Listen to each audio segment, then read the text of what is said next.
ఒకే ఒక్క విషయం చెప్పాలి. ఇవాళ డిఎస్పీ స్థాయి ఆఫీసర్ దగ్గర నుంచి ఎంతమంది పోలీసులు వైఎస్ఆర్ కాంగ్రెస్ పార్టీ కార్యకర్తలకి నాయకుల కంటే కూడా ఎక్కువ ఇక్కడ మోహరించి ఉన్నారు అంటే, ఒక చోట ఎక్కడైనా ఒక ఇల్లు కూల్చారంటే రారు, ఒకళ్ళని కొట్టారు అంటే రారు, ఒకళ్ళని మద్దతు చేశారంటే రావట్లేదు ఇవాళ పోలీసులు.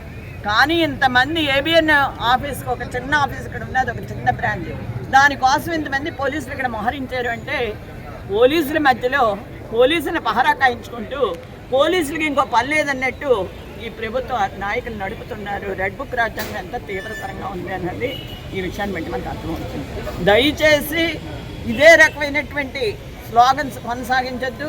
భార్య అంటే ఏంటి, చెల్లెలు అంటే ఏంటి, అసలు దేవతలుగా పూజించేటటువంటి రాష్ట్రంలో భార్య చెల్లెళ్ళ గురించి రకమైనటువంటి మాటలు మాట్లాడేటటువంటి వ్యక్తుల్ని ఊరుకునేటటువంటి ప్రసక్తి లేదు. అది ఏబిఎన్ రాధాకృష్ణ అవ్వచ్చు, లేకపోతే చంద్రబాబు నాయుడు అవ్వచ్చు, లోకేష్ అవ్వచ్చు, ఎవరైనా కావచ్చు. ఖచ్చితంగా నాలుగులు తెక్కోసేటటువంటి పరిస్థితి వస్తుంది ఆడవారి జోలికి వస్తే. కాబట్టి దారని చెప్పి